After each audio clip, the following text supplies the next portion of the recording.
Bismillahirrahmanirrahim. Assalamualaikum warahmatullahi wabarakatuh.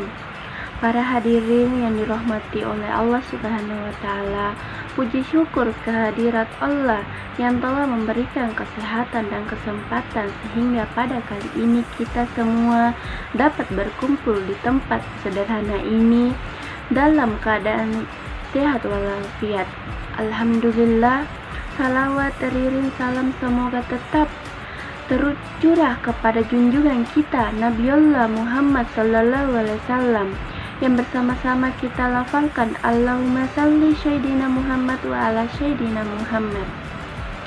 Perkenalkan, nama saya Ulfa Mulia.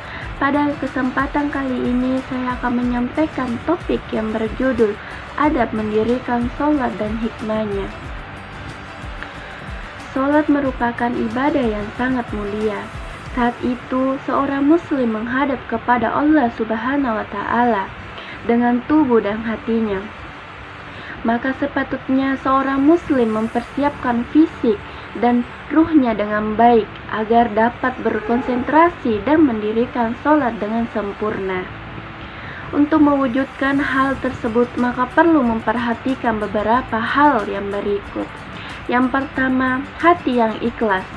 Firman Allah Subhanahu wa Ta'ala dalam surat Al-Bayyinah ayat 5. Wa ma umirru illa liya'budullaha mukhlishina lahud-dina hunafa wa yuqimus salata wa yutus zakata wa dzalika dinul qayyimah, yang artinya pada mereka tidak disuruh kecuali supaya menyembah Allah dengan memurnikan ketaatan kepadanya dalam menjalankan agama yang lurus dan supaya mereka mendirikan sholat dan menunaikan zakat. Dan demikian itu agama yang lurus. Dan Allah Subhanahu wa Ta'ala tidak akan menerima kecuali amal yang dikerjakan dengan penuh keikhlasan. Riya dan sum'ah termasuk penghalang diterimanya amal seorang hamba. Yang kedua, menyempurnakan wudhu, yaitu berwudhu dengan sebaik dan sempurna mungkin. Dari Abu Hurairah radhiyallahu anhu, Rasulullah sallallahu alaihi wasallam bersabda, "Maukah kalian aku tunjuk sesuatu yang dengan Allah menghapus kesalahan dan meninggikan derajat?" Mereka pun menjawab, "Mau ya Rasulullah." Beliau bersabda, "Karena cuaca dingin atau semisalnya memperbanyak langkah ke masjid dan menunggu salat di masjid, itulah ribat."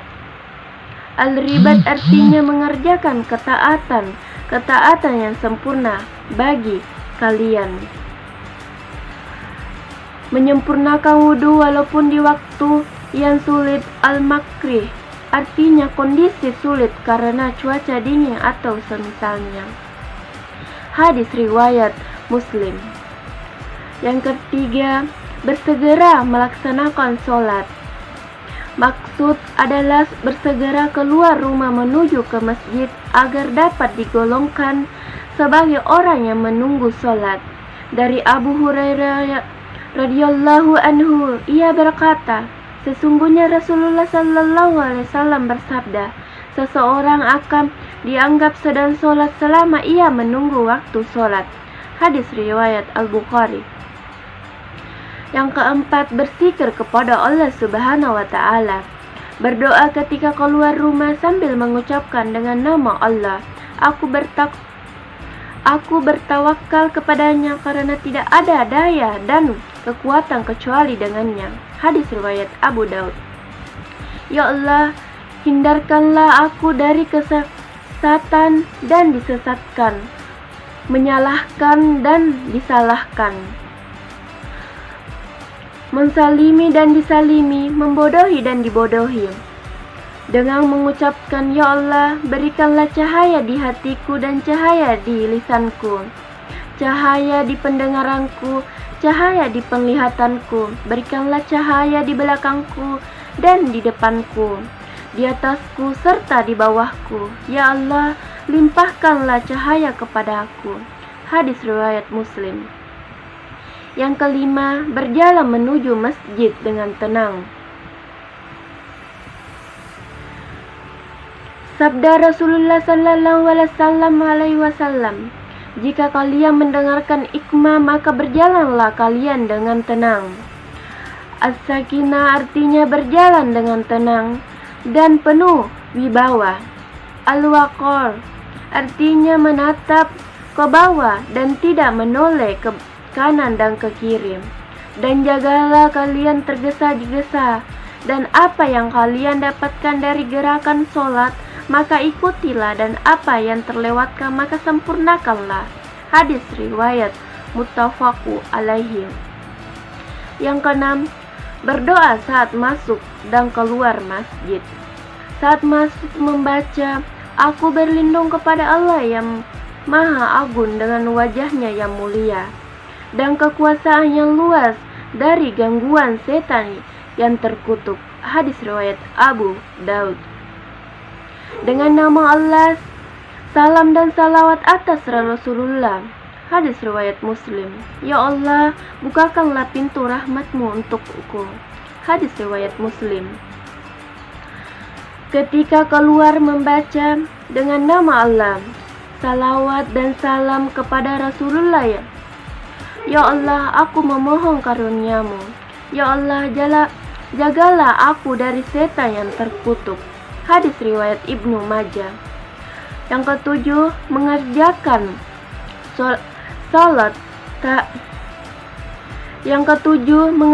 sholat tahiyatul masjid sebelum duduk.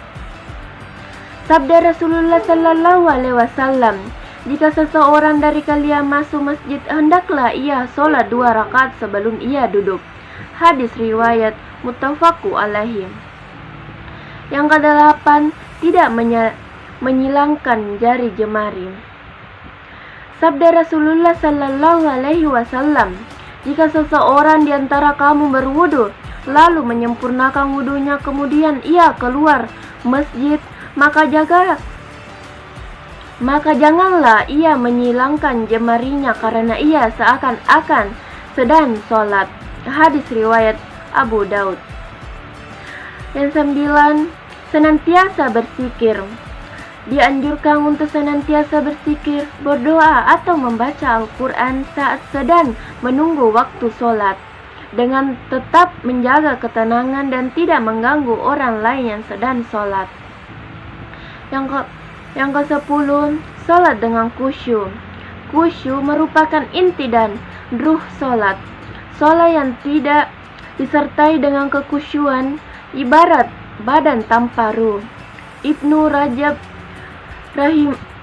rahimahullah mengatakan, makna dasar khusyuk adalah kelembutan hati, kerendahan, ketenangan dan ketundukannya. Jika hati telah merasakan kekhusyuan, maka anggota tubuh yang lain akan khusyuk pula karena ia seperti prajurit yang tunduk pada komandannya. Khusyuk tempat di hati yang tergambar dari aktivitas anggota tubuh.